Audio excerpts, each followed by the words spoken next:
Baik, Bismillahirrahmanirrahim. Assalamualaikum warahmatullahi wabarakatuh. Apa kabar anak-anak semua? Semoga selalu dalam keadaan sehat walafiat. Sebelum kita memulai pembelajaran, mari kita berdoa terlebih dahulu. Rabbi sholli sholli wa yassir amri wahlul 'uqdatam min lisani yafqahu qawli. Oke, anak-anak, pada pembelajaran hari ini berbeda dengan pembelajaran sebelumnya, di mana hari ini kita melakukan pembelajaran secara jarak jauh.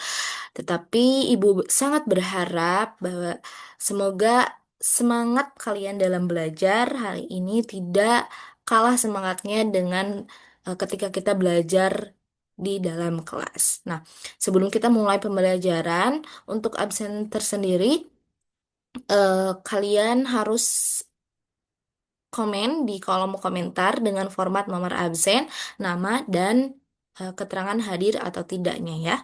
Dan jika tidak hadir, misalkan ibu saya hanya bisa mengisi kehadiran terlebih dahulu karena ada kegiatan atau ada kendala dalam device, boleh dikasih keterangannya ya. Nah, sekarang pada pembelajaran hari ini kita akan belajar mengenai hukum pros ya, seperti yang sudah terlihat di layar atau hukum perbandingan tetap. Setelah minggu kemarin kita belajar mengenai apa? Hukum Lavoisier atau hukum kekekalan massa, di mana hukum kekekalan massa adalah pada sistem tertutup, massa sebelum reaksi sama dengan massa setelah reaksi, atau M reaktan sama dengan M produk. Nah, kalau kemarin hukum kekekalan massa ditemukan oleh Lavoisier, maka sekarang hukum perbandingan tetap ini ditemukan oleh Joseph Proust. Ini ya beliau. Nah, maka disebutlah hukum Proust. Hukum ini menyatakan bahwa suatu senyawa kimia selalu mengandung unsur-unsur dengan perbandingan massa yang tetap dan tertentu, tidak bergantung pada asal senyawa tersebut atau cara pembuatannya. Apa sih Ibu maksudnya? Nah, misalkan kalian ingin membuat segelas susu coklat, di mana segelas susu coklat ini terbuat dari satu kotak susu, satu coklat, dan satu gula. Lalu, bagaimana jika kamu ingin membuat untuk 3 orang? Berarti 3 gelas dengan porsi yang sama. Maka, yang perlu kalian lakukan adalah tinggal menambah bahan dengan jumlah yang sebanding. Berarti di sini sekarang kita punya 3 kotak susu putih, 3 coklat, dan 3 gula. Sehingga terbentuklah 3 gelas susu coklat. Ya, sampai sini paham? Nah, atau secara singkatnya kita bisa menarik kesimpulan jika porsi yang dihidangkannya meningkat atau bertambah, maka jumlah bahan yang digunakan pun bertambah dengan perbandingan yang tetap. Kenapa? Agar si rasanya tidak berubah dalam konteks si susu coklat ini, ya. Karena jika lebih atau kurang kan pasti rasanya akan berubah. Nah, hal ini terjadi juga pada zat kimia, di mana pada zat kimia, unsur-unsur dalam suatu zat selalu memiliki perbandingan massa yang tetap. Contohnya, kita mempunyai unsur A dan unsur B, itu akan membentuk senyawa C. Ingat ya, unsur A dan unsur B akan membentuk senyawa C.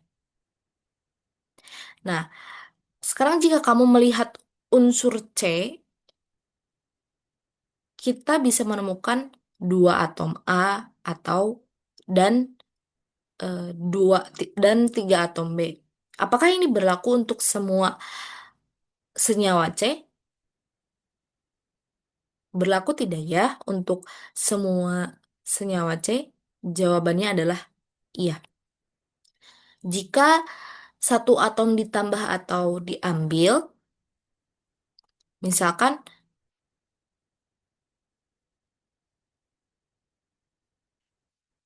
Misalkan yang ini hilang atau ditambah lagi dengan atom lain, maka itu bukanlah senyawa C. Seperti itu. Namun jika jumlah atom tetap, maka masanya pun akan tetap. Sekarang Ibu mempunyai contoh, misalkannya NH3 atau amonia. NH3 ini bisa diuraikan dengan menggunakan panas yang sangat tinggi dan akan selalu mendapatkan nitrogen dan hidrogen. Atau jika kita tuliskan ke dalam reaksinya, yaitu amonia menjadi nitrogen dan hidrogen. Misal, kita mempunyai 17 gram NH3. Hasil pemecahannya selalu 14 gram nitrogen dan 3 gram hidrogen. Artinya, nitrogen dan hidrogen di dalam amonia selalu ada dalam rasio 14:3. Hal ini selalu terjadi pada senyawa alam maupun buatan. Sekarang kita ambil kasus lain ya. Di sini ada gambar air, sama-sama air, tetapi dari sumber yang berbeda. Di sini sumbernya dari mata air ya, sepertinya, dan di sini itu ada air laut. Nah, hukum pros tadi kan sudah dijelaskan bahwa suatu senyawa selalu tersusun dari unsur-unsur yang sama, tidak bergantung pada sumber atau cara terbentuknya. Nah, ketika sekarang kita mengaitkannya dengan air, misalkan dari berbagai sumber, air kan bisa dari air hujan, dari air sumur, atau air laut. Sebentar. Nah, sebelum air sungai, kemudian dan lain sebagainya. Maka yang dimaksud hukum Pros ini adalah air murni atau H2O.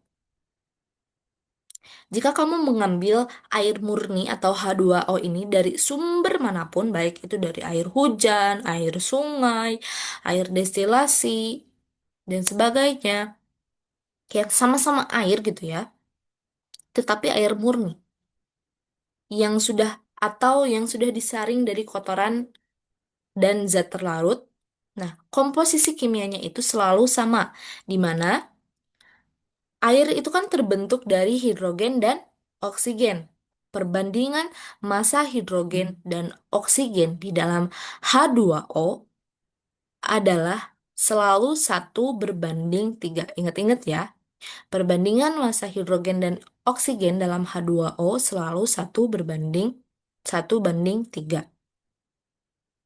Jika terdapat suatu senyawa yang terdiri dari hidrogen dan oksigen, tetapi perbandingan masanya bukan 1:8, maka senyawa tersebut bukanlah H2O. Coba kalian pikirkan, kira-kira senyawa apa yang sama-sama mengandung uh, atom atau mengandung unsur hidrogen dan mengandung unsur oksigen, tetapi itu bukan H2O. Coba ya, coba kalian pikirkan.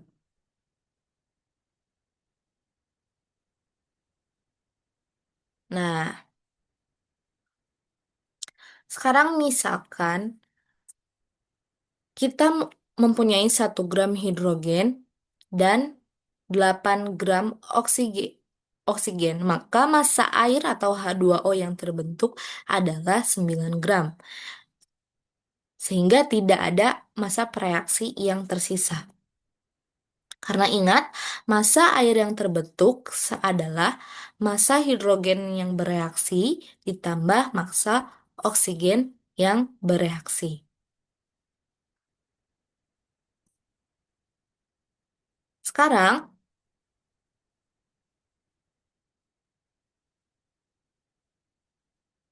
jika hidrogennya 2 gram yang bereaksi, yang direaksikan, maka dibutuhkan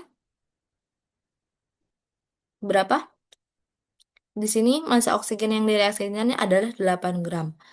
Nah, sedangkan jika kita lihat dari perbandingannya, itu harus 1:3, ya. Maka, mohon maaf, 1:8.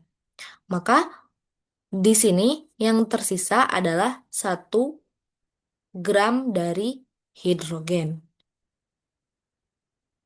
9 gram ini dari mana? Dari 1 gram hidrogen ditambah 8 gram hidrogen menjadi 9 gram H2O. Kenapa Ibu ini yang berkurangnya atau ini yang tersisanya? Karena untuk memenuhi si perbandingan ini. Ya, sampai sini paham? Oke, contoh lain. Jika hidrogennya 2 gram, tetapi oksigennya 17 gram, maka yang bereaksinya tetap yang bereaksinya yang ini, yang bereaksinya karena harus memenuhi perbandingan ini, berarti yang bereaksinya si oksigen ini hanya 16 gram. Atau bisa kita tuliskan 2 gram hidrogen ditambah 16 hidrogen, mohon maaf, oksigen itu menjadi 18 gram air atau H2O. Sehingga yang tersisa adalah 1 gram oksigen. Seperti itu. Sampai sini paham? Nah, sekarang kita masuk ke contoh soal. Di sini kita mempunyai soalnya yaitu perbandingan massa karbon terhadap oksigen dalam senyawa karbon dioksida atau CO2 adalah 3:8. Ingat-ingat ya. Nah, di sini ditanyakan berapakah massa karbon dioksida yang terbentuk dan sisa reaksinya jika direaksikan karbon dan oksigen dengan massa berikut. A. 6 gram karbon dan 16 gram oksigen. B. 16 gram karbon dan 8 gram oksigen.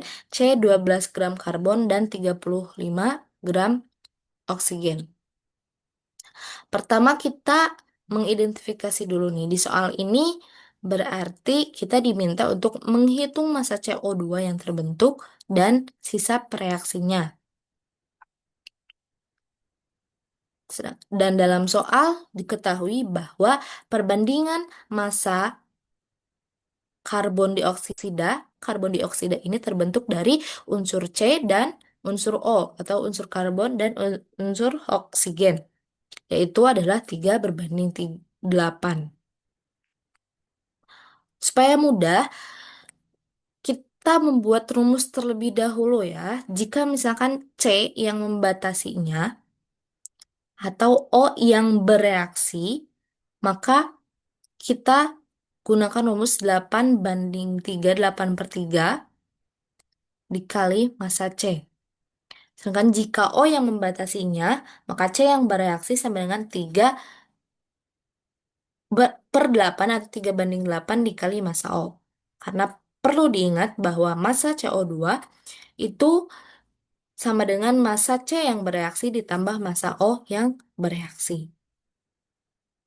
Contoh, eh, pada contoh soal ini ditanyakan yang A mempunyai 6 gram dan 16 gram oksigen yang bereaksi. Pertama, kita hitung terlebih dahulu kebutuhan oksigen untuk si 6 gram karbon ini. Di mana kita lihat, nah, jika C yang membatasi atau O yang bereaksi, di mana atau eh, bisa disebut juga kebutuhan oksigen yang bereaksi, ya. Berarti kita pakai yang ini ya, yang atas, yang jika C yang membatasi, maka untuk 6 gram C, kita membutuhkan sebanyak 16 gram oksigen. Sedangkan dari soal itu kan, yang tersedianya atau oksigen yang adanya itu 16 gram. Nah, dari hasil tadi, 8/3 kali 6 itu hasilnya 16 gram. Dan dari soal yang dipunyanya adalah 16 gram. Sama kan? Berarti cocok atau tidak ada sisa. Nah, kita analisis C yang bereaksi 6 gram. O yang bereaksinya 16 gram. Sehingga CO yang terbentuk adalah 6 ditambah 16 gram, yaitu 22 gram. Tapi tidak ada sisa reaksi. Sekarang yang B. Kita mempunyai 6 gram karbon dan 8 gram oksigen. Pertama, hitung dulu kebutuhan oksigen untuk 6 gram karbon. Berarti pakai yang atas ya, yaitu bisa dicari dengan 8/3 dikali 6 gram karbon. Hasilnya adalah 16 gram oksigen. Ternyata untuk 6 gram karbon ini dibutuhkan 16 oksigen untuk membentuk CO2. Tetapi di sini kita hanya mempunyai 8 oksigen, berarti O yang membatasi. Kita terbatas ya oksigennya, berarti seperti itu. Nah, sehingga kita hitung C yang bereaksinya berapa dengan rumus yang ini karena O yang membatasi atau kita terbatas O-nya. Dan menggunakan 3/8 kali 8 hasilnya 3 gram karbon.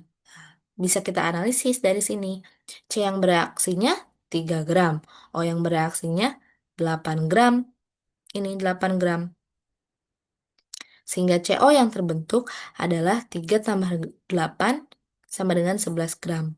Sehingga sisa C-nya adalah, kan ini 6, 6 dikurangi tadi C yang bereaksi 3. Hasilnya adalah 3 gram. Selanjutnya, jika kita mempunyai 12 gram karbon dan 35 gram oksigen, berarti kita harus menghitung dulu kebutuhan oksigen untuk 12 gram karbon. Yang rumus yang atas ini, 8/3 dikali 12 sama dengan 32 gram. Sedangkan oksigen yang tersedia adalah 35 gram. Berarti yang membatasinya adalah yang C. Sehingga C yang bereaksi di sini 12 gram, O yang bereaksinya adalah 32 gram. Sehingga CO2 yang terbentuk adalah 12 ditambah 32 sama dengan 44 gram. Sehingga sisa O-nya adalah 35 gram yang diketahui dikurangi 32 gram O yang dibutuhkan oleh 12 gram karbon, yaitu sebanyak 3 gram. Seperti itu. Nah, di sini dapat kita tarik kesimpulan bahwa dalam hukum pros atau hukum perbandingan tetap itu selalu menyatakan bahwa suatu senyawa selalu tersusun dari unsur-unsur yang sama dengan perbandingan massa yang tetap, tidak bergantung pada sumber, cara terbentuk, ataupun jumlahnya. Oke, untuk pembelajaran hari ini, pembahasan mengenai hukum pros dicukupkan sekian. Selanjutnya, jika ada yang ingin ditanyakan, boleh di kolom komentar atau kita diskusi lebih lanjut di grup belajar kita. Dan setelah ini, kalian silakan untuk mengisi latihan soal yang akan Ibu share di grup WhatsApp. Eh, dan juga jangan lupa mengenai pembahasan hukum pros yang sudah Ibu bahas tadi dicatat, lalu eh, soalnya dikerjakan, dan catatan dan soalnya difoto atau di-scan dan dijadikan PDF, kemudian dikumpulkan ke Google Drive yang akan Ibu share, ya. Baik, terima kasih anak-anak semua atas perhatiannya sudah menonton dan mengamati video pembelajaran ini dari awal hingga akhir. Ibu ucapkan terima kasih banyak dan juga mohon maaf apabila terdapat kesalahan ataupun kekurangan dalam penyampaian materi ini. Semoga materi ini atau pembelajaran hari ini dapat bermakna dan juga dapat dimahami dengan baik oleh murid-murid semua. Terima kasih sekali lagi Ibu ucapkan. Billahi taufiq wal hidayah. Wassalamualaikum warahmatullahi wabarakatuh.